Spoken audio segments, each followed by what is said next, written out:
Hello friends, welcome back to Cinema Explainer. ഇന്ന് നമ്മൾ 2017 പുറത്തിറങ്ങിയ ധനഞ്ജയ് എന്ന ബംഗാളി സിനിമയെ കുറിച്ചിട്ടാണ് നോക്കാൻ പോകുന്നത്. സിനിമയിലേക്ക് കടക്കുന്നതിന് മുമ്പ് ചാനൽ ഇതുവരെ സബ്സ്ക്രൈബ് ചെയ്യാതെയാണ് നിങ്ങൾ വീഡിയോ കാണുന്നതെങ്കിൽ ചാനൽ ഒന്ന് സബ്സ്ക്രൈബ് ചെയ്ത് തൊട്ടടുത്തുള്ള ബെല്ലൈക്കൺ ഒന്ന് അമർത്തിയാൽ ഞങ്ങൾ അപ്ലോഡ് ചെയ്യുന്ന പുതിയ വീഡിയോസ് നിങ്ങൾക്കരികിലേക്ക് ഉടൻ തന്നെ എത്തുന്നതായിരിക്കും. സോ നമുക്ക് ഒട്ടും വൈകാതെ തന്നെ സിനിമയിലേക്ക് കടക്കാം. ഈ സിനിമയുടെ കഥ 2004 തുടങ്ങുന്നത്. തുടക്കത്തിൽ കാവ്യ എന്നൊരാളെ കാണിക്കുന്നു. ഇവരൊരു ലോയറാണ്. ഇപ്പോൾ ഉറങ്ങി എഴുന്നേൽക്കുന്ന കാവ്യ ചന്ദ്ര എവിടെ എന്നൊക്കെ ആലോചിക്കുന്നുണ്ട്. ചന്ദ്രയെ തിരഞ്ഞു നടക്കുകയാണ്. ചന്ദ്ര എന്ന് വിളിച്ചിട്ടാണ് തിരയുന്നത്. ഒരു സ്റ്റേജിൽ ആ ചന്ദ്രയെ കാണുന്നു. എന്തിനാണ് ഇവിടെ വന്ന് നിൽക്കുന്നത്, ഉള്ളിലേക്ക് വാ എന്ന് പറഞ്ഞ് വിളിക്കുന്നുണ്ട്. ആ ചന്ദ്ര ചോദിക്കുന്നുണ്ട്, എൻ്റെ ഭർത്താവിനുള്ള നീതി വാങ്ങിത്തരുമല്ലോ അല്ലേ എന്ന്. വിഷമിക്കണ്ട, എൻ്റെ മെൻറ്ററെ വിളിച്ചിട്ടുണ്ട്, അദ്ദേഹത്തോട് സംസാരിച്ച് ഈ പ്രശ്നത്തിനൊരു സൊല്യൂഷൻ കണ്ടുപിടിക്കാം. ഇപ്പോൾ ആ മെൻറ്റർ ആ സ്ഥലത്തേക്ക് വരുന്നുണ്ട്. അദ്ദേഹത്തിൻ്റെ പേര് സിബിരാജ് എന്നാണ്. സിബിരാജിനോട് നേരത്തെ തീർന്നു പോയ ഒരു കേസിനെ പറ്റി ഇവർ പറയുന്നുണ്ട്. ഈ കേസ് 14 വർഷങ്ങൾക്ക് മുമ്പേ അവസാനിച്ചതാണ്. ഈ ചന്ദ്രയുടെ ഭർത്താവ് ചെയ്യാത്ത തെറ്റിനാണ് ശിക്ഷ അനുഭവിച്ചത്. അതിനെ കുറിച്ചിട്ടാണ് ഇവരിവിടെ മെൻറ്ററോട് പറയാൻ തുടങ്ങുന്നത്. യഥാർത്ഥത്തിൽ ഈ ചന്ദ്രയെ ഇവരൊരു സ്ഥലത്ത് സർവീസ് ചെയ്യാൻ പോകുമ്പോഴാണ് കണ്ടിട്ടുണ്ടാവുക. അതായത് NGO പോലെ സർവീസ് ചെയ്യുമല്ലോ, ആ രീതിയിൽ ഒരു സ്ഥലത്ത് വരുമ്പോഴാണ് ഈ ചന്ദ്രയെ കണ്ടത്. ചന്ദ്ര ഏതൊരു കാര്യത്തെക്കുറിച്ച് അപ്സെറ്റ് ആയിരിക്കുകയാണ്. എൻ്റെ ഭർത്താവിന് ചെയ്യാത്ത തെറ്റിനാണ് ശിക്ഷ കിട്ടിയത്, നിങ്ങളാണ് ന്യായം വാങ്ങിത്തരേണ്ടത് എന്ന് ദൈവത്തെ കണ്ടതുപോലെ അപേക്ഷിക്കുകയാണ്. ഈ കാര്യങ്ങളൊക്കെ ശ്രദ്ധിച്ചുകൊണ്ടിരിക്കുന്ന കാവ്യ കൂടെയുള്ള പെൺകുട്ടിയോട് ആ ലേഡി ആരാണ്, എന്താണ് എന്നൊക്കെ ചോദിക്കുന്നു. അതോ, ആ ലേഡിയുടെ ഭർത്താവിന് ഒരു പ്രശ്നം വന്നിരുന്നു, അതോർത്തിട്ടാണ് ഇപ്പോഴും വിഷമിച്ചിരിക്കുന്നത്. 14 വർഷങ്ങൾക്ക് മുമ്പേ എല്ലാം കഴിഞ്ഞതാണ്, ഇപ്പോഴും വിഷമിച്ചിരിക്കുകയാണ് എന്ന് ആ ഫ്രണ്ട് പറഞ്ഞിട്ടുണ്ടായിരുന്നു. ഞാൻ നിങ്ങളെ ഹെൽപ്പ് ചെയ്യാം, എൻ്റെ കൂടെ വാ എന്ന് പറഞ്ഞിട്ടാണ് ഇവരെ ഇങ്ങോട്ടേക്ക് കൂട്ടിക്കൊണ്ടുവന്നിരിക്കുന്നത്. ഇപ്പോൾ സിബിരാജിനോട് ആ കേസിനെ കുറിച്ചൊക്കെ പറയാൻ തുടങ്ങുന്നു. എല്ലാവർക്കും ആ കേസ് അറിയാം, പക്ഷെ ആ കേസ് എല്ലാവരും മറന്നിട്ടുണ്ടാവും. 14 വർഷം ഓടിപ്പോയല്ലോ, അതുകൊണ്ടാണ് മറന്നത്. ഇപ്പൊ നമുക്കത് എന്ത് കേസാണെന്ന് കുറേശ്ശെയായി കാണിക്കാൻ തുടങ്ങുന്നു. യഥാർത്ഥത്തിൽ 14 വർഷങ്ങൾക്ക് മുമ്പ് ഭർത്താവ് പെട്ടെന്ന് ജോലി രാജിവെച്ച് ഇവരുടെ സ്ഥലത്തേക്ക് വന്നിട്ടുണ്ടായിരുന്നു. സിറ്റിയിൽ ജോലി ചെയ്തുകൊണ്ടിരുന്ന ആള് തിരികെ ഗ്രാമത്തിലേക്ക് വന്നിരിക്കുകയാണ്. ഭാര്യ എന്താ പെട്ടെന്ന് വന്നത് എന്ന് ചോദിക്കുന്നു. അതിന് ഇവരുടെ ഭർത്താവ് ധനഞ്ജയ്, ഞാനൊരു പ്രശ്നത്തിൽ പെട്ടുപോയി, അതുകൊണ്ടാണ് ഇവിടേക്ക് വന്നത് എന്നൊക്കെ പറയുന്നു. എന്ത് പ്രശ്നം എന്നൊരു ചോദ്യം നിങ്ങൾക്ക് ഉണ്ടാവുമല്ലോ. ഇപ്പോഴാണ് നമുക്ക് കുറേശ്ശെയായി ആ കാര്യം റിവീൽ ചെയ്യാൻ തുടങ്ങുന്നത്.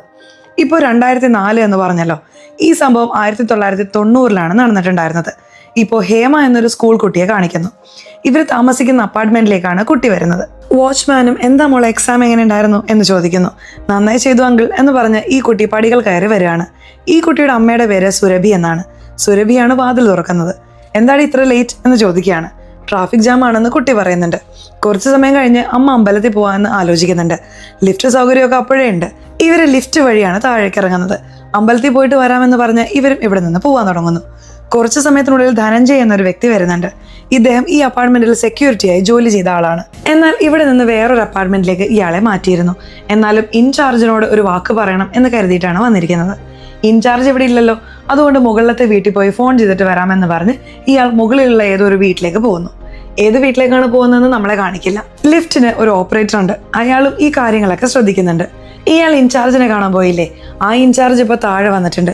എവിടെയാണ് ധനഞ്ജയ് എന്ന് ചോദിക്കുകയാണ്. ഇപ്പോഴാണ് നിങ്ങളെ കാണാനായി അവൻ വന്നത്, നിങ്ങൾക്ക് കോൾ ചെയ്യുന്നതിനായി മുകളിലേക്ക് പോയി എന്ന് അവിടെയുള്ള സെക്യൂരിറ്റി പറഞ്ഞു. എടാ ധനഞ്ജയ് താഴെ വാടാ എന്ന് ഈ ഇൻചാർജ് വിളിച്ചുകൊണ്ടിരിക്കുന്നു. കുറച്ച് സമയത്തിനുള്ളിൽ ധനഞ്ജയ് ഈ സ്ഥലത്തേക്ക് വരുന്നു.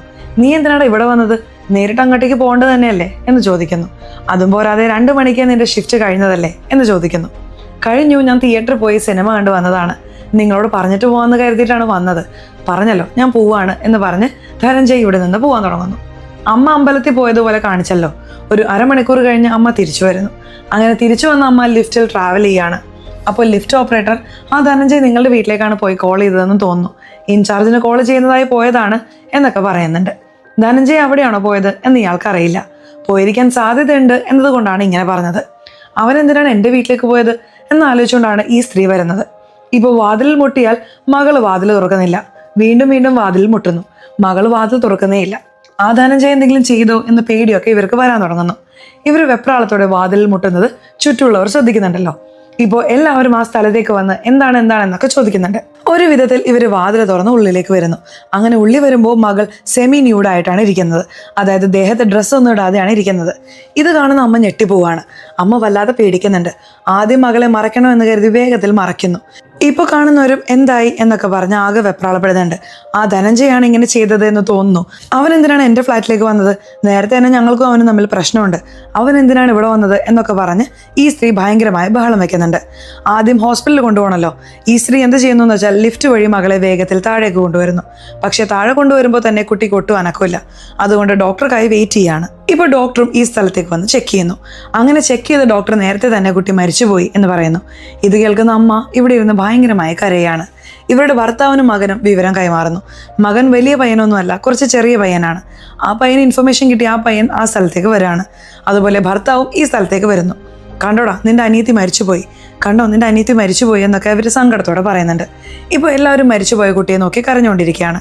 അപ്പോൾ ഭർത്താവിന് ഈ സ്ഥലത്ത് നിന്നൊരു ചെയിൻ കിട്ടുന്നു. ഭർത്താവ് ആ ചെയിൻ എടുത്ത് വെക്കുന്നുണ്ട്. കുറച്ച് സമയത്തിനുള്ളിൽ പോലീസിനൊക്കെ ഇൻഫർമേഷൻ കൊടുത്ത് ഈ സ്ഥലത്തേക്ക് വരുത്തിക്കുന്നു. വന്ന പോലീസ് എന്താണ് ഏതാണ് എന്നൊക്കെ അന്വേഷിക്കുന്നുണ്ട്. ഈ അച്ഛനൊരു ചെയിൻ കിട്ടിയെന്ന് പറഞ്ഞല്ലോ, ആ ചെയിൻ അദ്ദേഹം കാണിക്കുന്നു. ഈ ചെയിൻ ആരുടേതാണെന്ന് അന്വേഷിക്കുമ്പോൾ വേറൊരു സെക്യൂരിറ്റി ഉണ്ടല്ലോ, അയാൾ അത് എൻ്റെ ചെയിനാണ് എന്ന് പറയുന്നു. എൻ്റെ ചെയിനാണെങ്കിലും അത് നേരത്തെ ധനഞ്ജയന് കൊടുത്തു, ഇപ്പോൾ അത് ധനഞ്ജയൻ്റെ ചെയിനാണ് എന്ന് ഇയാൾ പറയുന്നു. ഇതിനു പുറമെ ഒരു ഡ്രസ്സിൻ്റെ ബട്ടൺ കിട്ടുന്നുണ്ട്. സോ ധനഞ്ജയാണ് ഈ സ്ഥലത്തേക്ക് വന്നിരിക്കുന്നത്. ഈ കുട്ടിയോട് എല്ലാം ചെയ്തിട്ടുണ്ട്, എല്ലാം കഴിഞ്ഞ് ഇവിടെ നിന്ന് സൈലന്റ് ആയി കടന്നു കളഞ്ഞു എന്ന് തോന്നുന്നു എന്നൊക്കെ ഇവർ ആലോചിക്കാൻ തുടങ്ങുന്നു. നേരത്തെ തന്നെ ധനഞ്ജയനും ഇവർക്കും തമ്മിൽ പ്രശ്നമുണ്ട് എന്ന് തോന്നുന്നു. കുറച്ച് സമയത്തിനുള്ളിൽ സീനിയർ വരുന്നുണ്ട്. ഇപ്പോൾ അന്വേഷിച്ച ഓഫീസർമാർ സീനിയറോട് എല്ലാ കാര്യങ്ങളും പറയുന്നു. ആ ധനഞ്ജയ് ഉണ്ടാവേണ്ട സ്ഥലത്തില്ല സാർ, നാട് വിട്ട് ഓടിപ്പോയി എന്ന് തോന്നുന്നു എന്നൊക്കെ പറയാണ്. അപ്പോൾ ധനഞ്ജയ് തന്നെയാണ് കുറ്റവാളി എന്നിവർ തീരുമാനിക്കുന്നു. ഇതിനെപ്പറ്റി മീഡിയയോട് സംസാരിക്കണം എന്നാലോചിക്കുകയാണ്. മീഡിയക്കാർ ചോദ്യത്തിന് മേൽ ചോദ്യം ചോദിച്ചുകൊണ്ടേയിരിക്കുകയാണല്ലോ. ഈ സീനിയർ ഓഫീസർ ധനഞ്ജയ് എന്നൊരാളെ സംശയമുണ്ട്, പെട്ടെന്ന് തന്നെ അവനെ ലോക്ക് ചെയ്ത് അന്വേഷണം നടത്തും എന്നൊക്കെ പറയുന്നുണ്ട്. ഇതിനെപ്പറ്റി ഇപ്പോൾ ന്യൂസിലൊക്കെ വരുന്നുണ്ട്. സെൻസിറ്റീവായ കേസല്ലേ, അതുകൊണ്ട് ന്യൂസിൽ ഭയങ്കരമായി ഇതാണ് ഇട്ടുകൊണ്ടിരിക്കുന്നത്. ഇപ്പോൾ പോലീസുകാർ എന്ത് ചെയ്യുന്നു എന്ന് വെച്ചാൽ ധനഞ്ജയൻ്റെ സ്വന്തം നാട്ടിലേക്ക് വരുന്നു. അതൊരു ചെറിയ ഗ്രാമമാണ്. അവിടെയുള്ള എല്ലാവരെയും പൊതുവെ തല്ലുകയാണ്. എവിടെയാണോ ധനഞ്ജയ്, മര്യാദയ്ക്ക് പറയാന്ന് പറഞ്ഞ് അച്ഛനെയും അനിയനെയും ഒക്കെ പോലീസുകാർ തല്ലിക്കൊണ്ടിരിക്കുന്നു. ധനഞ്ജയ് ഇവിടെ ഇല്ല, ധനഞ്ജയ് ഇവിടെ ഇല്ല എന്ന് വീട്ടുകാരെല്ലാവരും പറയുന്നുണ്ട്. ഇവിടെ എവിടെ ഒളിച്ചിരിക്കുന്നുണ്ടാവും എന്ന് കരുതി പോലീസുകാർ പോവുകയാണ്. യഥാർത്ഥത്തിൽ ധനഞ്ജയ് അദ്ദേഹത്തിന്റെ സ്വന്തം ഗ്രാമത്തിൽ വന്നിട്ടുണ്ടായിരുന്നു. പോലീസ് വരുമ്പോൾ മാത്രം ഒളിച്ചിരിക്കുകയാണ്. ഇതിനെപ്പറ്റി ഈ ചന്ദ്രയോട് ചോദിക്കാം എന്ന് കരുതി ഇവരും ചന്ദ്രയോട് ചോദിക്കാൻ തുടങ്ങുന്നു. തുടർന്ന് നടന്ന കാര്യങ്ങൾ ചന്ദ്ര പറയുന്നുണ്ട്. പോലീസ് വരുന്നത് അറിഞ്ഞാൽ ഭർത്താവ് വേറൊരു സ്ഥലത്ത് പോയി ഒളിച്ചിരിക്കും. പോലീസൊക്കെ പോയതിനു ശേഷം ചന്ദ്ര അദ്ദേഹത്തിന് ഭക്ഷണം കൊടുക്കാനായി വരും. അങ്ങനെ സംസാരിച്ചുകൊണ്ടിരിക്കുമ്പോൾ ഇവർ രണ്ടുപേരും ആ സ്ഥലത്ത് കുറച്ച് ഇൻറ്റിമേറ്റ് ആയി ഇരിക്കുന്നുണ്ട്. ഇങ്ങനെ ഇരിക്കുമ്പോഴാണ് പോലീസ് ജീപ്പ് വരുന്ന സൗണ്ട് കേൾക്കുന്നത്. രണ്ടുപേരും പേടിക്കുന്നു. നോക്കുമ്പോൾ പോലീസുകാർ വൈഫിനെ ഫോളോ ചെയ്ത് പിന്നാലെ വന്നിട്ടുണ്ട്. ഇയാളെ ഈ സ്ഥലത്ത് വെച്ച് പിടിക്കാൻ തീരുമാനിക്കുന്നു. ഇയാളും പോലീസ് വരുന്നുണ്ടെന്ന് അറിഞ്ഞ ഉടനെ രക്ഷപ്പെട്ട് ഓടാനൊക്കെ നോക്കുന്നുണ്ട്. അവൻ എവിടെയെന്ന് തിരഞ്ഞ് കണ്ടുപിടിക്കണമെന്ന് പറഞ്ഞ് തിരയുകയാണ്. വൈക്കോലിൻ്റെ അടുത്തൊക്കെ ആളെ രക്ഷപ്പെടാൻ നോക്കുന്നുണ്ട്. അത് കഴിഞ്ഞും അയാളെ പിടികൂടുന്നു. എനിക്കൊന്നും അറിയില്ല എന്നൊക്കെ ധനഞ്ജയ് പറയുന്നുണ്ട്. ഇവർ കേൾക്കുന്നില്ല. മര്യാദയ്ക്ക് വാടാ എന്ന് പറഞ്ഞ് വലിച്ചഴിച്ച് കൊണ്ടുപോവാണ്. ഇവനാണോ തെറ്റ് ചെയ്തതെന്ന് പോലീസുകാർ കൺഫേം ചെയ്ത് ഇവിടെ നിന്ന് ഇവനെ വലിച്ചുകൊണ്ട് പോവുകയാണ്. ഇപ്പോൾ ഒരാളെ കാണിക്കുന്നുണ്ടല്ലോ, ഇയാളെ ഇതിനു ശേഷം ഞാൻ പി എന്ന് പറയുന്നു. ധനഞ്ജയാണ് ഈ കുറ്റം ചെയ്തത് എന്ന രീതിയിലാണ് ഇയാൾ സംസാരിക്കാൻ പോകുന്നത്. അതുപോലെ ധനഞ്ജയിൻ്റെ ഫാമിലിക്കാർ അയാൾക്ക് വേണ്ടി ഒരു ലോയറെ ഏർപ്പാടാക്കിയിട്ടുണ്ടായിരുന്നു. അയാളെ ഞാൻ മുകേഷ് എന്ന് വിളിക്കാം. ഇപ്പോൾ ആദ്യം പി ധനഞ്ജയാണ് ഈ കാര്യം ചെയ്തിരിക്കുന്നത്, അതെങ്ങനെ നടന്നിരിക്കാൻ സാധ്യതയുണ്ട് എന്ന് ഈ പി തന്നെ പറയാൻ തുടങ്ങുകയാണ്. യഥാർത്ഥത്തിൽ ആ അമ്മ പുറത്തേക്ക് പോകുന്നത് ഇവൻ ശ്രദ്ധിച്ചിട്ടുണ്ട്. അതിനുശേഷമാണ് ഉള്ളിൽ വന്നിരിക്കുന്നത്. ഞാൻ ഇൻചാർജിന് കോൾ ചെയ്യാമെന്ന് പറഞ്ഞ് ഈ കുട്ടിയുടെ വീടിൻ്റെ അടുത്തേക്ക് വന്നിട്ടുണ്ട്. ഞാനൊരു കോൾ മാത്രം ചെയ്തോട്ടെ എന്ന് പറഞ്ഞപ്പോൾ ആ കുട്ടി ശരിയെന്ന് സമ്മതിക്കുന്നു. ആ സമയത്തൊക്കെ ചിലരുടെ വീട്ടിൽ മാത്രമല്ലേ ഫോൺ ഉണ്ടാവുള്ളൂ. ആ രീതിയിൽ ഇവരുടെ വീട്ടിൽ ഫോൺ ചെയ്യുന്നതിനാണ് ധനഞ്ജയ് വന്നിരിക്കുന്നത്. ആ കുട്ടി ജോലികളൊക്കെ ചെയ്തുകൊണ്ടിരിക്കുമ്പോൾ ഇവനും വെള്ളം ചോദിച്ച് ആ കുട്ടിയുടെ അടുത്തേക്ക് വരുന്നു. ആ കുട്ടിയോട് മോശമായി പെരുമാറാൻ നോക്കുന്നു. വിട് എന്നൊക്കെ ആ കുട്ടി പറയുന്നുണ്ട്. അത് വകവെക്കാതെ ഈ ധനഞ്ജയ് ആ കുട്ടിയോട് അതിക്രമം കാണിക്കുന്നു. ഇങ്ങനെ നടന്നുകൊണ്ടിരിക്കുമ്പോഴാണ് ഇവന്റെ ഇൻചാർജ് എടാ ധനഞ്ജയ് താഴേക്ക് വാടാ എന്നൊക്കെ വിളിച്ചിട്ടുണ്ടാവുന്നത്. അയ്യോ ഇയാൾ വന്നിട്ടുണ്ടല്ലോ എന്ന് പറഞ്ഞ് ഇവൻ പേടിക്കുന്നുണ്ട്. അപ്പോഴാണ് ഒരു ബട്ടൺ താഴെ വീഴുന്നത്. അതുപോലെ ഇവന്റെ ചെയിൻ താഴെ വീഴുന്നത്. വേഗത്തിൽ അവിടെ നിന്ന് പോയിട്ടുണ്ടാവും. ഇതാണ് നടക്കാൻ സാധ്യതയുള്ളത് എന്നൊക്കെ ഈ പി പറഞ്ഞുകൊണ്ടിരിക്കുന്നു. പക്ഷെ ധനഞ്ജയ് ഇതിനെ പൂർണ്ണമായും നിഷേധിക്കുന്നു. ഞാൻ അങ്ങനെയൊന്നും ചെയ്തിട്ടില്ല. ഞാൻ പ്രകാശ് എന്നൊരാളുടെ വീട്ടിൽ കോൾ ചെയ്യുന്നതിനാണ് പോയത്. ഞാൻ പൊക്കൊണ്ടിരിക്കുമ്പോഴേ താൻ ഇൻചാർജ് വിളിക്കുന്ന സൗണ്ട് കേട്ടു. ഞാൻ തിരികെ ഇറങ്ങി വന്നു. ഞാൻ ഒന്നും ചെയ്തിട്ടില്ല എന്ന് പറയുന്നു. എങ്കിലും ഈ പി വിടുന്നില്ല. ഇയാളെ കൊടുക്കുന്ന രീതിയിൽ ഒരുപാട് ചോദ്യങ്ങൾ ചോദിക്കുന്നു. യഥാർത്ഥത്തിൽ 3 ദിവസം മുമ്പേ ഇയാളുടെ പോസ്റ്റിംഗ് മാറ്റിയിരുന്നു. അയാൾ മാറാതെ ഇതേ സ്ഥലത്ത് നിന്നു. എന്തിനങ്ങനെ ചെയ്തു എന്നാണ് ചോദിക്കുന്നത്. അതായത് സെക്യൂരിറ്റീസിനെയൊക്കെ വേർതിരിച്ചു വിടുമല്ലോ, ആ രീതിയിൽ വേറൊരു അപ്പാർട്ട്മെന്റിലേക്ക് പോകാൻ ഇയാളോട് നേരത്തെ പറഞ്ഞിട്ടുണ്ട്. അതനുസരിക്കാതെ ഇപ്പോൾ ഈ അപ്പാർട്ട്മെന്റിലേക്ക് തന്നെ തിരിച്ചു വന്നു എന്ന രീതിയിലാണ് കൊടുക്കുന്നത്. ആ കമ്പനിയിൽ നിന്ന് ലെറ്റർ വന്നിരുന്നു. ആ ലെറ്റർ കുറച്ച് ലേറ്റ് ആയിട്ടാണ് വന്നത്. അതുകൊണ്ടാണ് ഞാനും ലേറ്റായി മാറിയത്. ഇൻചാർജിനോട് ഒരു വാക്ക് പറഞ്ഞിട്ട് പോകാം എന്ന് കരുതിയിട്ടാണ് വന്നത്, അല്ലാതെ ഞാനൊന്നും ചെയ്തിട്ടില്ല എന്ന് ധനഞ്ജയ് പറയുന്നു. പക്ഷെ തെളിവുകളെല്ലാം ഇയാൾക്കെതിരായിട്ടാണ് ഉള്ളത്. പി ഇവനാണ് വന്നിരിക്കുന്നത്, ഇവനാണ് ഇങ്ങനെ ചെയ്തിരിക്കുന്നത്, ഈ ടൈമിനുള്ളിലാണ് ഈ സംഭവം നടന്നത് എന്നൊക്കെ പറഞ്ഞുകൊണ്ടിരിക്കുന്നു. ഇയാൾക്ക് അനുകൂലമായി നിൽക്കുന്ന മുകേഷ് ഉണ്ടല്ലോ, ഒരുവിധം ഡിഫൻസ് ചെയ്യാനൊക്കെ ശ്രമിക്കുന്നുണ്ട്. ധനഞ്ജയന്റെ ചെയിൻ അവിടെ കിട്ടിയെന്ന് പറഞ്ഞല്ലോ, യഥാർത്ഥത്തിൽ അത് ധനഞ്ജയന്റെ ചെയിൻ അല്ല, വേറൊരാളുടെ ചെയിനാണ്. ഇയാൾ തന്നാണെന്ന് പറയുന്നു. ഇയാൾ പറയുന്നത് നമ്മളെങ്ങനെ വിശ്വസിക്കും എന്നൊക്കെ മുകേഷ് സംസാരിക്കുന്നു. ധനഞ്ജയനെ രക്ഷിക്കാൻ ഒരുപാട് പോയിന്റുകൾ വെക്കുന്നുണ്ട്.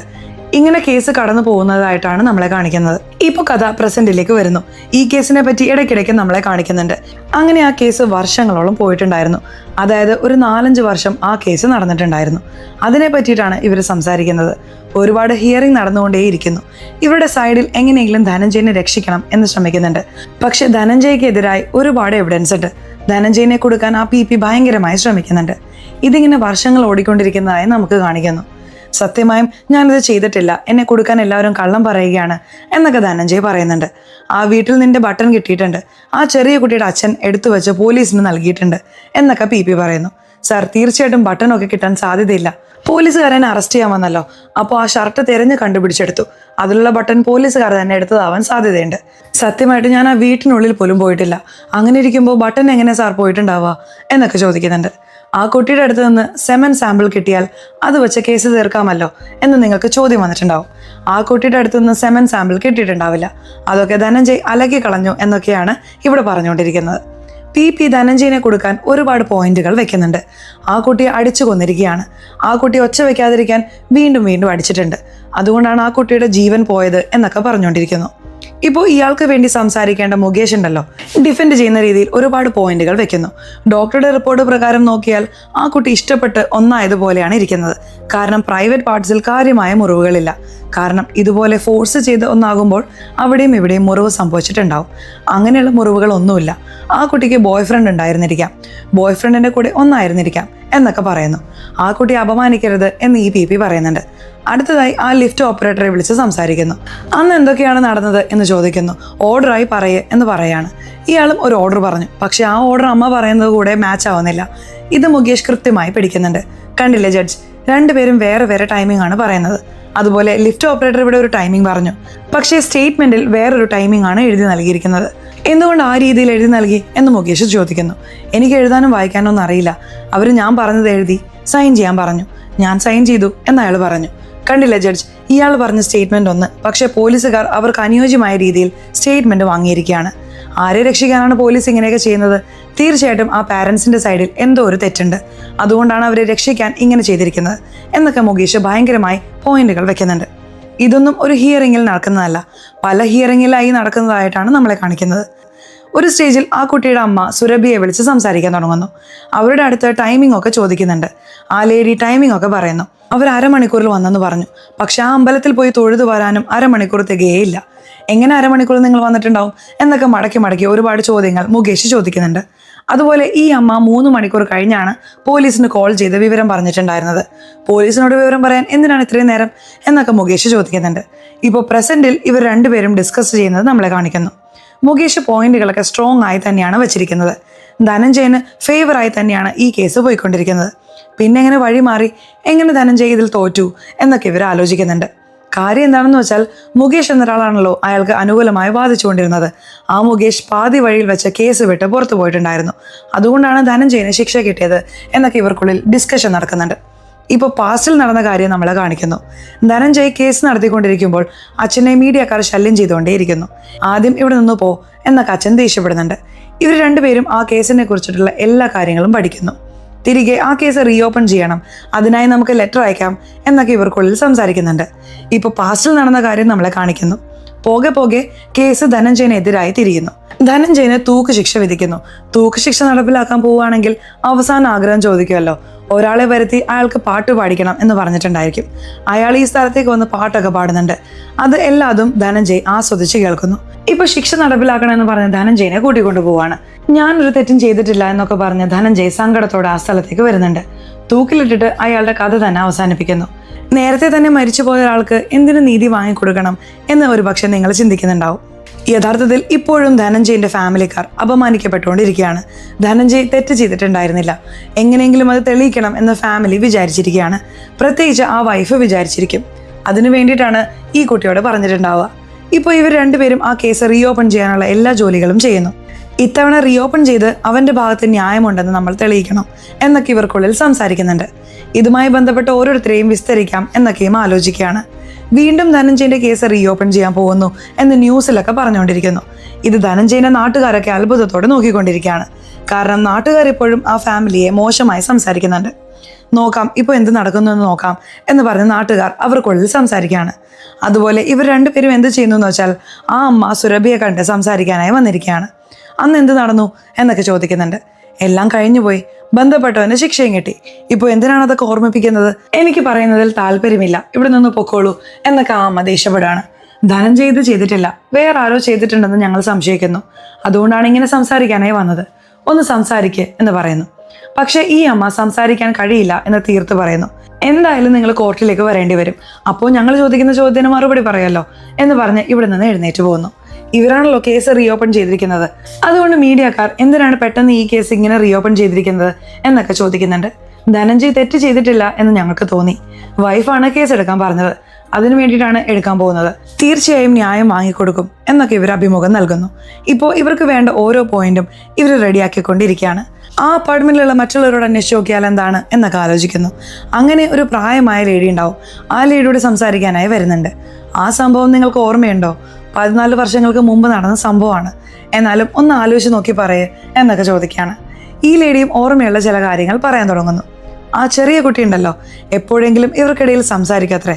അങ്ങനെ ഇവരുടെ വീടിനടുത്ത് വരുമ്പോൾ ആ കുട്ടി മുകളിൽ നിന്ന് ഇറങ്ങി വന്നിട്ടുണ്ടാവും. മുകളിൽ ഒരാളുടെ അടുത്ത് ഈ കുട്ടി ക്ലാസ്സിനൊക്കെ അറ്റൻഡ് ചെയ്യാൻ പോകുന്നുണ്ടെന്ന് തോന്നുന്നു.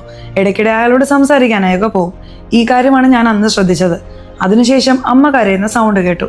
ഞാൻ താഴെ പോയി എന്താണ് ഏതാണെന്ന് നോക്കി എന്നൊക്കെ പറയുന്നു. സോ മുകളിൽ ക്ലാസ്സിന് പോയതിൽ അയാൾ എന്തെങ്കിലും ചെയ്തിട്ടുണ്ടാവോ എന്നൊക്കെ ഇവർ ആലോചിക്കാൻ തുടങ്ങുന്നു. ധനഞ്ജയനും ആ ഫാമിലിക്കും നേരത്തെ പ്രശ്നം ഉണ്ടായിരുന്നതായി പറഞ്ഞല്ലോ. എന്ത് പ്രശ്നമാണെന്ന് വെച്ചാൽ ആ ഫാമിലിയിൽ ചില സാധനങ്ങളൊക്കെ കാണാതെ പോയിട്ടുണ്ടായിരുന്നു. ധനഞ്ജയാണ് അത് എടുത്തതെന്ന് ആ ഫാമിലി സംശയിച്ചിട്ടുണ്ടായിരുന്നു. അതുകൊണ്ട് ഇവർ പറഞ്ഞിട്ടാണ് ഇയാളെ ഇവിടെ നിന്ന് സ്ഥലം മാറ്റാൻ തന്നെ കാരണം. അതുകൊണ്ട് അതിൽ ദേഷ്യപ്പെട്ട് ധനഞ്ജയ് ഇങ്ങനെ ചെയ്തിട്ടുണ്ടാവും എന്ന് ആ ഫാമിലി പറയുന്നു. ധനഞ്ജയന്റെ സ്വഭാവം എങ്ങനെയുണ്ടെന്ന് വേറൊരാളോട് ഇവർ അന്വേഷിക്കുന്നുണ്ട്. കാരണം ഇവരിരുന്ന സ്ഥലത്തും അയാൾ സെക്യൂരിറ്റിയായി ജോലി ചെയ്തിട്ടുണ്ട്. ഇയാൾ എന്ത് പറയുന്നു എന്ന് വെച്ചാൽ ധനഞ്ജയ് വളരെ സോഫ്റ്റ് ആയ ടൈപ്പാണ്. അവനെ പറ്റി ഇപ്പോൾ പറയുന്നതൊക്കെ കേൾക്കുമ്പോൾ വളരെ അത്ഭുതമായിട്ടുണ്ട്. അവൻ ആ വക ആളൊന്നുമല്ല, എനിക്ക് ഇപ്പോഴും അവൻ അങ്ങനെ ചെയ്തിട്ടുണ്ടാവും എന്ന് വിശ്വസിക്കാൻ പോലും കഴിയുന്നില്ല എന്നൊക്കെ പറയുന്നു. സോ ധനഞ്ജയ് കുറച്ച് സോഫ്റ്റ് ആയ ആളാണ്, അവൻ പോയി ഇങ്ങനെ ചെയ്തിട്ടുണ്ടായിരിക്കുമോ? അതുപോലെ അവൻ മോഷ്ടിക്കാൻ പോലും സാധ്യതയില്ല എന്നൊക്കെ ആലോചിക്കുന്നു. ആ കുട്ടിയുടെ ബോഡി പോസ്റ്റ്മോർട്ടം ഒക്കെ ചെയ്തല്ലോ, അദ്ദേഹത്തെ കണ്ട് സംസാരിക്കാനായി വന്നിരിക്കുകയാണ്. ആ സംഭവത്തെ പറ്റി പറഞ്ഞ് കുറച്ച് എക്സ്പ്ലനേഷൻ തരാമോ എന്ന് ചോദിക്കുന്നു. ഇദ്ദേഹം എന്ത് പറയുന്നു എന്ന് വെച്ചാൽ അതൊക്കെ നടന്നിട്ട് 14 വർഷം ആവുന്നുണ്ട്, എനിക്കിപ്പോൾ ഒന്നും പറയാൻ കഴിയില്ല, എനിക്കൊന്നും ഓർമ്മയില്ല എന്ന് പറയുന്നു. ഇവരും എന്തൊക്കെയോ കുത്തി ചോദിച്ചു നോക്കുന്നുണ്ട്. പക്ഷേ ഇദ്ദേഹം ശരിയായി മറുപടി പറയുന്നില്ല. നിങ്ങളോട് സംസാരിക്കാൻ താല്പര്യമില്ല എന്നൊക്കെ പറയുന്നു. എന്തിനാണ് സംസാരിക്കുന്നത് പോലും ഒഴിവാക്കിയത്? അപ്പോൾ ഇദ്ദേഹവും എന്തെങ്കിലും തെറ്റ് ചെയ്തിട്ടുണ്ടോ എന്നൊക്കെ ആലോചിക്കാൻ തുടങ്ങുന്നു. അതായത് എവിഡൻസ് മാറ്റിവെക്കുന്നതിൽ എന്തോ തെറ്റ് ചെയ്തിട്ടുണ്ട് എന്ന് തോന്നുന്നു എന്നൊക്കെ ആലോചിക്കാൻ തുടങ്ങാണ്. ഇവർ ഒരുപാട് ശേഖരിക്കുന്നുണ്ടല്ലോ, ഇവർക്ക് ഒരുപാട് പോയിന്റുകൾ കിട്ടുന്നുണ്ട്. ഇത് വെച്ച് നമുക്ക് വാദിക്കാം എന്ന് ആലോചിക്കുകയാണ്. ഇപ്പോൾ എന്ത് ചെയ്യുന്നു എന്ന് വെച്ചാൽ ധനഞ്ജയന്റെ അനിയനെ കാണാനായി വന്നിരിക്കുകയാണ്. ഇദ്ദേഹത്തിന്റെ പേര് പ്രഭ എന്നാണ്. നേരത്തെ ചേച്ചി പറഞ്ഞിട്ടുണ്ടാവും. ഇദ്ദേഹം ഇരുന്ന് ഇവരോട് സംസാരിക്കാൻ തുടങ്ങുന്നു. ഏട്ടൻ എൻ്റെ അടുത്ത് ചില കാര്യങ്ങൾ പറഞ്ഞിരുന്നു, നിങ്ങളോട് പറയാമെന്ന് പറഞ്ഞ് ഇദ്ദേഹവും ഈ സ്ഥലത്ത് പറയാൻ തുടങ്ങുന്നു. ധനഞ്ജയ് രാത്രി സമയം നടന്നു വന്നുകൊണ്ടിരിക്കുന്നത് കാണിക്കുന്നു. രണ്ടുപേര് സംസാരിക്കാനായി വരുന്നു. നീയാണ് ആ കുട്ടിയോട് അതിക്രമം കാണിച്ചത് എന്ന് എല്ലാവരും ദേഷ്യത്തിലാണ്. നീ ഇനി അങ്ങോട്ടേക്ക് പോകണ്ട, നിന്റെ നാട്ടിലേക്ക് പൊക്കോ എന്ന് പറയുന്നു. ഞാൻ എന്ത് തെറ്റ് ചെയ്തു? ഞാൻ ഒരു തെറ്റും ചെയ്തിട്ടില്ലല്ലോ, ഞാൻ എന്ത് വേണമെങ്കിലും സംസാരിച്ചോളാം എന്നൊക്കെ ഇദ്ദേഹം പറയുന്നു. എടാ മണ്ടത്തരം കാണിക്കരുത്, നീ സംസാരിക്കാൻ പോയാൽ നിന്നെ കൊന്നുകളയും, അതുകൊണ്ട് നാട്ടിലേക്ക് പോ എന്ന് പറഞ്ഞ് ഇവർ രണ്ടുപേരും എന്ത് ചെയ്തു എന്ന് വെച്ചാൽ ഒരു ടാക്സി വിളിച്ച് ഇയാളെ പറഞ്ഞയക്കുന്നു. എന്തിനാണ് ഇവരിങ്ങനെ ടാക്സി വിളിച്ച് നമ്മളെ പറഞ്ഞു വിടുന്നത് എന്ന് ധനഞ്ജയന് തോന്നിയിട്ടുണ്ടായിരുന്നു. ധനഞ്ജയ് ആ ടാക്സി വഴിയാണ് ബസ് സ്റ്റോപ്പിലേക്ക് വന്നിട്ടുണ്ടായിരുന്നത്. അവിടെ നിന്നാണ് ഇദ്ദേഹത്തിൻ്റെ നാട്ടിലേക്ക് ട്രാവൽ ചെയ്ത് വന്നത്. നാട്ടിൽ വന്നതിന് ശേഷമാണ് അവന്മാർ എന്തിനാണ് നമ്മളെ പറഞ്ഞു വിട്ടത്, എന്തോ കുഴപ്പമുണ്ട് എന്നൊക്കെ ധനഞ്ജയ് ആലോചിച്ചിട്ടുണ്ടായിരുന്നത്. ധനഞ്ജയ് വെപ്രാളത്തോടെ നാട്ടിലേക്ക് വരുമല്ലോ, അനിയൻ എന്താ എന്നൊക്കെ ചോദിച്ചിട്ടുണ്ടായിരുന്നു. ധനഞ്ജയ് നടന്ന കാര്യങ്ങളെല്ലാം അനിയനോട് പറയുന്നു. ഞാൻ യാതൊരു തെറ്റും ചെയ്തിട്ടില്ല, പക്ഷെ എൻ്റെ മേൽ പഴി വീഴും എന്ന് തോന്നുന്നു എന്നൊക്കെ പേടിച്ചതുപോലെ പറഞ്ഞിട്ടുണ്ടായിരുന്നു. എൻ്റെ ഏട്ടൻ തീർച്ചയായിട്ടും ഈ തെറ്റ് ചെയ്തിരിക്കാൻ സാധ്യതയില്ല എന്ന് അനിയനും ഈ സ്ഥലത്ത് പറഞ്ഞുകൊണ്ടിരിക്കുകയാണ്. നിന്റെ ഏട്ടന് വേണ്ടി മുകേഷ് എന്നൊരാൾ വാദിച്ചല്ലോ, അദ്ദേഹം എന്തുകൊണ്ടാണ് കേസ് വിട്ട് പാതി വഴിയിൽ പോയത് എന്നൊക്കെ ചോദിക്കുന്നുണ്ട്. യഥാർത്ഥത്തിൽ ആ മുകേഷിന് ഇവർ മാക്സിമം പണം ഏർപ്പാടാക്കി നൽകിക്കൊണ്ടേ ഇരുന്നിട്ടുണ്ടാവും. പക്ഷേ മുകേഷ്, നിങ്ങൾ തരുന്ന ഫീസൊന്നും എനിക്ക് തികയില്ല, അതുകൊണ്ട് ഈ കേസ് വിട്ട് ഞാൻ പിന്മാറാൻ പോകുന്നു എന്നൊക്കെ പറയാൻ തുടങ്ങിയിട്ടുണ്ടായിരുന്നു. അദ്ദേഹം മനഃപൂർവ്വം പിന്മാറിയതുപോലെയാണ് തോന്നുന്നത് എന്നിവരും പറയുന്നുണ്ട്. അതായത് എതിരാളിയുടെ അടുത്ത് നിന്ന് പണം വാങ്ങിയിട്ട് ഇങ്ങനെ ചെയ്തതുപോലെ തോന്നുന്നു എന്ന് പറയുന്നു. സോ അദ്ദേഹം പണം വാങ്ങിയിട്ട് കേസ് ഒരു വേള വിട്ടിട്ടുണ്ടാവോ? കാരണം അദ്ദേഹത്തിന് അനുകൂലമായിട്ടാണ് കേസ് പോയത്. അങ്ങനെ പോകരുത് എന്നതിനു വേണ്ടി ആരോ ഇങ്ങനെ ചെയ്തിട്ടുണ്ട് എന്ന് തോന്നുന്നു എന്നൊക്കെ ആലോചിക്കുന്നു. ഒരു നിരപരാധിയെ കൊന്നുകളഞ്ഞു എന്നാണ് ഇവർ കരുതുന്നത്. നമുക്ക് എങ്ങനെയെങ്കിലും യഥാർത്ഥ കുറ്റവാളിക്ക് ശിക്ഷ വാങ്ങിക്കൊടുക്കണം എന്ന് ആലോചിക്കുന്നു. ഇപ്പോൾ ധനഞ്ജയ് ഒരു സെല്ലിൽ ഉണ്ടായിരുന്നല്ലോ, മരിക്കുന്നതിന് മുമ്പ് ഒരു സെല്ലിൽ ഉണ്ടായിരുന്നല്ലോ, ആ സെൽ എനിക്ക് കാണണമെന്ന് പറഞ്ഞ് ഈ കുട്ടി കാവ്യ ഈ സ്ഥലത്തേക്ക് വരുന്നു. അദ്ദേഹം എങ്ങനെയൊക്കെ ഈ സ്ഥലത്ത് വിഷമിച്ചിട്ടുണ്ടാവും എന്നൊക്കെ ഇവർ ആലോചിച്ച് നോക്കുന്നുണ്ട്. ആ കേസിൽ വിധി വന്നിട്ട് 10 വർഷമായിട്ടുണ്ടാവും. ജഡ്ജും വീണ്ടും എന്തിനാണ് ഈ കേസ് കുത്തിപ്പൊക്കിക്കൊണ്ടിരിക്കുന്നത് എന്ന് ചോദിക്കുന്നു. ഇപ്പോൾ കാവ്യ ഓപ്പണിംഗ് സ്റ്റേറ്റ്മെന്റ് നൽകാൻ തുടങ്ങുന്നു. അതെന്താണെന്നാൽ, ധനഞ്ജയന് നീതി കിട്ടിയിട്ടില്ല, അനീതിയാണ് ഇവിടെ നടന്നത്, അതാണ് ഞങ്ങളുടെ കുറ്റാരോപണം. വൈഫ് ഇപ്പോഴും ഭർത്താവ് നല്ലവനാണ്, ആ തെറ്റ് ചെയ്തിരിക്കാൻ സാധ്യതയില്ല എന്ന് കരുതുന്നു. ഞങ്ങളും അന്വേഷിച്ചു നോക്കി. അങ്ങനെ അന്വേഷിച്ചു നോക്കുമ്പോൾ ഒരുപാട് കാര്യങ്ങൾ മറയ്ക്കപ്പെട്ടിരിക്കുന്നതായി ഞങ്ങൾക്ക് അറിയാൻ കഴിഞ്ഞിട്ടുണ്ട്. അതുകൊണ്ടാണ് വീണ്ടും കേസ് റീഓപ്പൺ ചെയ്തിരിക്കുന്നത്. അപ്പോൾ സാക്ഷികളായി വന്നല്ലോ, അവരോട് എല്ലാവരോടും എനിക്ക് ക്രോസ് വിസ്താരം നടത്തണം എന്നൊക്കെ ചോദിക്കുന്നുണ്ട്. ജഡ്ജും ശരിയെന്ന് സമ്മതിക്കുന്നു. അപ്പോൾ എതിർഭാഗം ലോയർ ഉണ്ടല്ലോ, അദ്ദേഹം ഇതിന് നിങ്ങൾ അനുമതി നൽകരുത് എന്ന് പറയുന്നു. അദ്ദേഹത്തിന്റെ പേര് നമുക്ക് ഗുണ എന്ന് വെക്കാം. ഗുണ എന്ത് പറയുന്നതെന്ന് അറിയാമോ? ഇവർ പബ്ലിസിറ്റിക്ക് വേണ്ടിയിട്ടാണ് ഈ കേസ് എടുത്തിരിക്കുന്നത്, അല്ലാതെ ഇതിൽ സംസാരിക്കാൻ ഒന്നുമില്ല എന്നൊക്കെ പറയുന്നുണ്ട്. പക്ഷെ ജഡ്ജ് അവർക്ക് തുടർന്ന് അന്വേഷണം നടത്താം എന്ന് പറയുന്നു. ഈ കാവ്യ എന്ത് പറയുന്നു എന്ന് വെച്ചാൽ, പോലീസ് തന്നെ ആദ്യം അന്വേഷണം മര്യാദയ്ക്ക് നടത്തിയിട്ടില്ല. അവർ ധനഞ്ജയാണ് എന്ന തീരുമാനമെടുത്ത് അതിനനുസരിച്ചിട്ടാണ് അന്വേഷണം നടത്തിയിരുന്നത്. ധനഞ്ജയനെ കുടുക്കിയിരിക്കുകയാണ്. അതുപോലെ ധനഞ്ജയ് സത്യം സമ്മതിക്കുകയും ചെയ്തിട്ടില്ല, അടിച്ചടിച്ച് സമ്മതിപ്പിക്കുകയാണ് ചെയ്തത്. അവനെ ടോർച്ചർ ചെയ്തതിനുള്ള എവിഡൻസ് ഞങ്ങളുടെ അടുത്തുണ്ട് എന്നൊക്കെ പറയുന്നു. കാരണം ആ ടൈം ജൂനിയർ ആയിരുന്ന പോലീസ് ഒരാളുണ്ടല്ലോ, അവർ ഭയങ്കരമായി അടിച്ച് ടോർച്ചർ ചെയ്തു എന്നൊക്കെ പറഞ്ഞിട്ടുണ്ടായിരുന്നു. ആകെ മൊത്തത്തിൽ ധനഞ്ജയനെ എങ്ങനെയെങ്കിലും സമ്മതിപ്പിക്കണം എന്നതിനു വേണ്ടി പോലീസ് ചില പണികളൊക്കെ ചെയ്തിട്ടുണ്ട് എന്ന് പറയുന്നു. ധനഞ്ജയ് ഇത് ചെയ്തിരിക്കാൻ സാധ്യത വളരെ കുറവാണ്, അല്ല സാധ്യതയില്ല എന്ന രീതിയിൽ ഇവർ ചില പോയിന്റുകൾ വെക്കുന്നു. അതെന്താണെന്ന് വെച്ചാൽ, ധനഞ്ജയ് മുകളിൽ പോയിട്ട് താഴെ വരാൻ മൊത്തത്തിൽ 15 മിനിറ്റേ ആയിട്ടുള്ളൂ. അതിനുള്ളിൽ അദ്ദേഹം ആ വീട്ടിൽ പോയി ആ കുട്ടിയോട് അതിക്രമം കാണിച്ച് അതിനുശേഷം താഴെ ഇറങ്ങി വരാൻ ഒരു സാധ്യതയുമില്ല. പോലീസ് ഈ കാര്യത്തിൽ ശരിയായ അന്വേഷണം നടത്തിയിട്ടില്ല. ഇതിനു പുറമെ ആ ധനഞ്ജയന്റെ ചെയിൻ കിട്ടിയെന്ന് പറയുന്നു. അത് ധനഞ്ജയന്റെ ചെയിനേ അല്ല, വേറൊരാളുടെ ചെയിൻ. അദ്ദേഹം ധനഞ്ജയന് കൊടുത്തു എന്ന് പറയുന്നു. അദ്ദേഹം പറയുന്നത് എങ്ങനെ പോലീസ് വിശ്വസിക്കും? ഇതൊക്കെ കുറച്ചുപോലും അംഗീകരിക്കാൻ കഴിയുന്നത് പോലെ ഇല്ല എന്ന് പറഞ്ഞ് ഇവർ ഒരുപാട് പോയിന്റുകൾ വീണ്ടും വീണ്ടും വെച്ചുകൊണ്ടേയിരിക്കുകയാണ്. അതുപോലെ ബട്ടൺ എടുത്താൽ ആ ബട്ടൺ സ്പോട്ടിൽ കിട്ടിയതാണോ എന്നതിന് യാതൊരു പ്രൂഫും ഇല്ല. കാരണം ധനഞ്ജയനെ അറസ്റ്റ് ചെയ്യുമ്പോൾ അദ്ദേഹത്തിന്റെ അടുത്ത് നിന്ന് വീണ്ടും ആ ഷർട്ട് എടുത്തിട്ടുണ്ട്. ആ ബട്ടൺ പിച്ചി എടുത്തതാവാനും സാധ്യതയുണ്ട്. സോ ധനഞ്ജയനെ ഫ്രെയിം ചെയ്യുന്നതിന് വേണ്ടി ഒരുപാട് പണികൾ നടന്നിട്ടുണ്ട്. ആരെ രക്ഷിക്കാനാണ് ധനഞ്ജയനെ ഫ്രെയിം ചെയ്തതെന്ന് അറിയില്ല എന്ന് പറഞ്ഞ് ഓരോ പോയിന്റായി ഇവർ വെച്ചുകൊണ്ടിരിക്കുകയാണ്. ധനഞ്ജയ് സെക്യൂരിറ്റിയായി ജോലി ചെയ്യുമ്പോൾ വേറൊരു സെക്യൂരിറ്റി ഉണ്ടായിരുന്നല്ലോ, അദ്ദേഹത്തോട് സംസാരിക്കണം എന്ന് പറയുന്നു. ഇപ്പോൾ അദ്ദേഹം ആ പ്രതിക്കൂട്ടിലേക്ക് വരുന്നു. അദ്ദേഹത്തോട് ഇവർ നടന്ന കാര്യങ്ങളൊക്കെ ചോദിക്കുന്നു. അദ്ദേഹവും നടന്ന കാര്യങ്ങൾ ഓർഡറായി പറയുന്നുണ്ട്. അതായത്, ധനഞ്ജയ്, ഞാൻ കോൾ ചെയ്യാമെന്ന് പറഞ്ഞ് മുകളിലേക്ക് പോയല്ലോ, അങ്ങനെ മുകളിലേക്ക് പോയ ആൾ എത്ര സമയത്തിനുള്ളിൽ തിരിച്ചു വന്നു എന്നൊക്കെ ചോദിക്കുന്നുണ്ട്. കുറച്ച് സമയത്തിനുള്ളിൽ തന്നെ വന്നു എന്നൊക്കെ ഇദ്ദേഹം പറയുന്നുണ്ട്. ആ ടൈമിംഗ് ഒക്കെ ഇവരും കാൽക്കുലേറ്റ് ചെയ്യുന്നുണ്ട്. ഇത്രയും സമയത്തിനുള്ളിൽ എങ്ങനെ അങ്ങനെ ചെയ്തിരിക്കാൻ കഴിയും എന്നൊക്കെ ഇവർ ചോദിക്കുന്നുണ്ട്. ഇതിനു പുറമെ ധനഞ്ജയനെതിരായി യാതൊരു റിപ്പോർട്ടും കിട്ടിയിട്ടില്ല. അതായത് സെമൻ സാമ്പിൾ, അതുപോലെ അദ്ദേഹത്തിന്റെ നഖം, അങ്ങനെ ഇങ്ങനെയൊന്നും കിട്ടിയിട്ടില്ല. എന്നിട്ടും ധനഞ്ജയാണ് ഇത് ചെയ്തത് എന്ന് കൊണ്ടുവന്ന് അദ്ദേഹത്തിന് ശിക്ഷ വാങ്ങിക്കൊടുത്തു എന്നൊക്കെ പറഞ്ഞുകൊണ്ടിരിക്കുന്നു. ഇതിനു പുറമെ അപ്പോൾ ലിഫ്റ്റ് ഓപ്പറേറ്ററായി ഉണ്ടായിരുന്നല്ലോ, ഇദ്ദേഹം എന്താണ് പറഞ്ഞിട്ടുണ്ടാവുക എന്ന് വെച്ചാൽ, ധനഞ്ജയ് നിങ്ങളുടെ വീട്ടിലേക്ക് പോയതുപോലെ തോന്നി എന്ന് പറഞ്ഞിട്ടുണ്ടാവും. പോയതുപോലെ തോന്നി എന്നേ പറഞ്ഞിട്ടുണ്ടായിരുന്നുള്ളൂ, പോയി എന്നത് പറഞ്ഞിട്ടുണ്ടായിരുന്നില്ല. കാരണം ഇദ്ദേഹം പോയത് അയാൾ കണ്ടിട്ട് പോലുമില്ല. അതെല്ലാം ഈ സ്ഥലത്ത് റിവീൽ ആവുന്നു. ഇതിനു പുറമെ എനിക്ക് ഒരുപാട് വർഷമായതുകൊണ്ട് ഒരുപാട് ഓർമ്മയില്ല എന്നൊക്കെ ഇദ്ദേഹം പറയുന്നുണ്ട്. ആ സമയത്ത് തന്നെ ഇദ്ദേഹം പറഞ്ഞ സ്റ്റേറ്റ്മെന്റ് ഒന്ന്, പോലീസ് ആണെങ്കിൽ സ്റ്റേറ്റ്മെന്റ് മാറ്റി എഴുതി വാങ്ങിച്ചിട്ടും ഉണ്ടാവും. അവരെഴുതിയ സ്റ്റേറ്റ്മെന്റിന് ഇദ്ദേഹം കയ്യൊപ്പിട്ട് വന്നിട്ടും ഉണ്ടാവും. സോ അത് എല്ലാത്തിനെയും ഇവർ മെൻഷൻ ചെയ്യുന്നുണ്ട്. സോ പോലീസ് വേറെ ആരെയോ രക്ഷിക്കാൻ വേണ്ടി ഒരുപാട് കാര്യങ്ങൾ ചെയ്തിട്ടുണ്ടെന്ന് ഞങ്ങൾക്ക് മനസ്സിലായി. എന്താണ് ഏതാണെന്ന് അന്വേഷിച്ചു. അങ്ങനെ അന്വേഷിക്കുമ്പോൾ ഭർത്താവിന് മേൽ സംശയം വന്നു എന്നൊക്കെ പറയുന്നുണ്ട്. അതായത് ആ കുട്ടിയുടെ അച്ഛനുണ്ടല്ലോ, ഒരുപാട് പേരെ പണം കൊടുത്ത് കറപ്റ്റ് ചെയ്തിരിക്കുന്നത് ഇവർക്ക് മനസ്സിലാവുന്നു. പണം കൊടുത്തതിന് ഇവരുടെ അടുത്ത് എവിഡൻസ് ഇല്ല, കാരണം അതൊക്കെ 14 വർഷങ്ങൾക്ക് മുമ്പ് നടന്ന കാര്യമല്ലേ. എന്നാലും ഇവർ മീറ്റ് ചെയ്തിരുന്നതൊക്കെ മനസ്സിലാവുന്നു. അതുപോലെ പോസ്റ്റ്മോർട്ടം ചെയ്ത ഡോക്ടർ ആ ടൈമിൽ തന്നെ ഒരു കാര്യം പറഞ്ഞിട്ടുണ്ടായിരുന്നു. ആ കുട്ടിയെ ഫോഴ്സ് ചെയ്ത് ആരും ഒന്നായതുപോലെ തോന്നുന്നില്ല, ഇഷ്ടപ്പെട്ട് ഒന്നായതുപോലെയാണ് തോന്നുന്നത്. അങ്ങനെ നോക്കുമ്പോൾ ആ കുട്ടിക്ക് എന്തെങ്കിലും ഒരു ബോയ് ഫ്രണ്ട് ഉണ്ടായിരിക്കുമോ എന്ന ആ ആംഗിളിൽ ആലോചിച്ചിട്ടുണ്ടാവും. അങ്ങനെ ആലോചിക്കുമ്പോൾ ഇവർക്ക് ചില കാര്യങ്ങൾ കിട്ടിയിട്ടുണ്ടായിരുന്നു. അന്ന് ആ കുട്ടിക്ക് ഹാഫ് ഡേ ആണ്, പക്ഷെ ആ കുട്ടി വീട്ടിലേക്ക് വരാൻ വളരെ ലേറ്റ് ആയിട്ടുണ്ടായിരുന്നു. ആ കുട്ടി എന്ത് സ്ഥലത്തേക്ക് പോയി എന്നതിനെക്കുറിച്ച് അന്വേഷിച്ച് നോക്കുമ്പോൾ ആ ടൈമിൽ ആ കുട്ടിക്ക് ഒരു ബോയ് ഫ്രണ്ട് ഉണ്ടായിരുന്നുവെന്നും ഞങ്ങൾക്ക് മനസ്സിലായി. ആ ബോയ് ഫ്രണ്ടിന്റെ വീട്ടിൽ പോയിരിക്കാൻ കൂടെ സാധ്യതയുണ്ട്.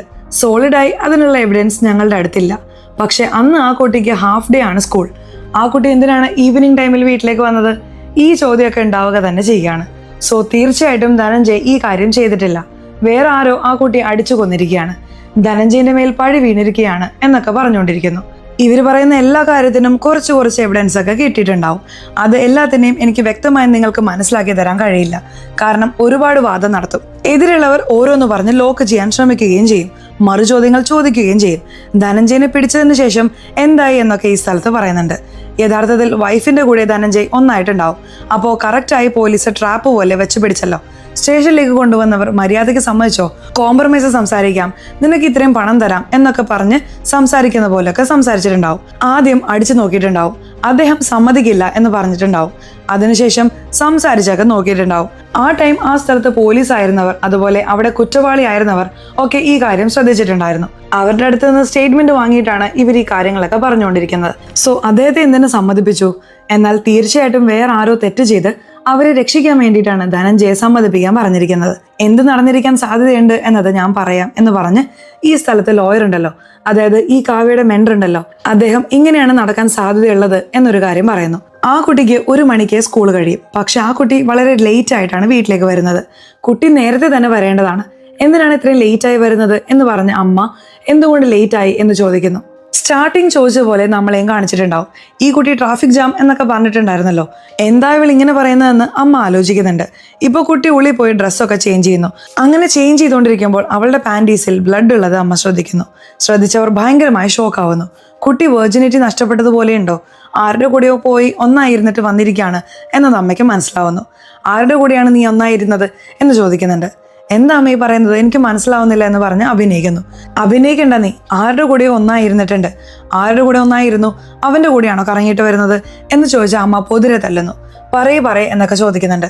ഈ കുട്ടിക്ക് ഒരു ബോയ് ഫ്രണ്ട് ഉണ്ടായിരുന്നു. ആ ബോയ് ഫ്രണ്ടിന്റെ കൂടെ ഒന്നായിരുന്നിട്ടാണ് കുട്ടി വന്നിരിക്കുന്നത്. അമ്മ അത് കണ്ടുപിടിച്ച് പൊതിരെ തല്ലുകയാണ്. കുറച്ച് ഓവറായി തല്ലിക്കാണും. ഒരു സ്റ്റേജ് കഴിഞ്ഞപ്പോൾ മകൾ മരിച്ചു പോവാണ്. ഇവർക്ക് വല്ലാതെ പേടിയാവുന്നുണ്ട്. ഇവർ ഭർത്താവിന് കോൾ ചെയ്ത് ഈ കാര്യം പറയുന്നു. ഭർത്താവ് ഇയാളോട് പോയി സംസാരിക്കുക എന്ന് പറഞ്ഞിട്ടുണ്ടാവും. ഇവർ അമ്പലത്തിൽ പോകുന്നത് പോലെ എല്ലാവരെയും വിശ്വസിപ്പിച്ചിട്ട് അവിടെ നിന്ന് പോയിട്ടുണ്ടാവും. സോ സിനിമയുടെ സ്റ്റാർട്ടിങ്ങിൽ ഈ സീൻ കാണിക്കുമ്പോൾ തന്നെ അമ്മയെ വെപ്രാളത്തോടെയാണ് കാണിച്ചിട്ടുണ്ടായിരുന്നത്. ഇപ്പോഴാണ് നമുക്കത് മനസ്സിലാവുന്നത്. ഇവർ പരിചയമുള്ള ഒരാളോട് എന്ത് ചെയ്യാം എന്നൊക്കെ ചോദിച്ചിട്ടുണ്ടായിരുന്നു. അദ്ദേഹം ചില പ്ലാനുകളൊക്കെ പറഞ്ഞിട്ടുണ്ടായിരുന്നു. ഇങ്ങനെയൊക്കെ നമുക്ക് ചെയ്യാം, അതിനു മുമ്പ് ഒരു ബലിയാടിനെ നമുക്ക് സെലക്ട് ചെയ്തേ പറ്റൂ എന്ന് പറഞ്ഞിട്ടുണ്ടായിരിക്കും. ഇവർ ശരി നോക്കാമെന്ന് പറഞ്ഞ് തിരികെ വീട്ടിലേക്ക് വരുന്നുണ്ടല്ലോ.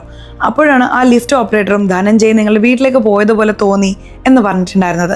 ഒരു ബലിയാടിനെ കിട്ടിയെന്ന് പറഞ്ഞ് ധനഞ്ജയനെ ലോക്ക് ചെയ്യാമെന്ന് ഇവർ തീരുമാനിച്ചിരുന്നു. നേരത്തെ തന്നെ ധനഞ്ജയന്റെ മേൽ ഇവർ മോഷണ കുറ്റം ഇട്ടിട്ടുണ്ടായിരുന്നു. അവനാണ് മോഷ്ടിച്ചതെന്ന് അറിയില്ല. വീട്ടിലുള്ള സാധനം കാണാതെ പോയല്ലോ, അതിന് സെക്യൂരിറ്റിയാണ് കാരണം എന്ന രീതിയിൽ ഒരു പഴിയിട്ട് വച്ചിട്ടുണ്ടായിരുന്നു. സോ ധനഞ്ജയനെ നമുക്ക് ലോക്ക് ചെയ്യാം, അവൻ ദേഷ്യത്തിൽ ഇങ്ങനെ ചെയ്തു എന്ന് കൊണ്ടുവരാം എന്നിവർ തീരുമാനിച്ചിട്ടുണ്ടാവും. ധനഞ്ജയാണ് ഇങ്ങനെ ചെയ്തത് എന്ന രീതിയിൽ ഇവർ കൊണ്ടുവന്നിട്ടുണ്ടാവും. പ്രസന്റിൽ ഇവരെല്ലാ പോയിന്റും പൊളിച്ചടക്കി. ധനഞ്ജയ് ഒരു തെറ്റും ചെയ്തിട്ടില്ല എന്ന് തെളിയിച്ചല്ലോ. ഇപ്പൊ ജഡ്ജും ധനഞ്ജയ് ഒരു തെറ്റും ചെയ്തിട്ടില്ല, അദ്ദേഹത്തെ നിരപരാധിയായി ഞാൻ പ്രഖ്യാപിക്കുന്നു എന്ന് പറയുന്നു. ഇതിനു പുറമെ കേസ് വീണ്ടും റീഓപ്പൺ ചെയ്ത് അന്വേഷണം നടത്തുക, യഥാർത്ഥ കുറ്റവാളി ആരാണെന്ന് കണ്ടുപിടിക്കുക. അമ്മ എന്നിവർ പറയുന്നുണ്ട്. അമ്മയാണോ എന്നത് സത്യമാണോ അല്ലയോ എന്ന് നിങ്ങൾ കണ്ടുപിടിക്കണം എന്നൊരു വിധി നൽകി ജഡ്ജിയും ഈ കേസ് അവസാനിപ്പിക്കുന്നു. കേസിൽ ജയിച്ചു എന്ന രീതിയിൽ കാവ്യ കുറച്ച് ആശ്വാസത്തോടെ പുറത്തേക്ക് വരുന്നു. ഇതോടെ ഈ സിനിമയുടെ കഥ അവസാനിക്കുന്നു. സിനിമ എങ്ങനെയുണ്ടായിരുന്നു? സിനിമയെക്കുറിച്ചിട്ടുള്ള നിങ്ങളുടെ അഭിപ്രായം തീർച്ചയായിട്ടും കമന്റ് ബോക്സിൽ രേഖപ്പെടുത്തണേ. അതുപോലെ ചാനൽ ഇതുവരെ സബ്സ്ക്രൈബ് ചെയ്തിട്ടില്ലെങ്കിൽ ചാനൽ ഒന്ന് സബ്സ്ക്രൈബ് ചെയ്ത് ഈ വീഡിയോ ഇഷ്ടപ്പെട്ടാൽ തീർച്ചയായിട്ടും ഒരു ലൈക്ക് കൂടി തരാൻ മറക്കല്ലേ. സോ നമുക്ക് അടുത്തൊരു വീഡിയോയിൽ കാണാം. അതുവരെ ബൈ.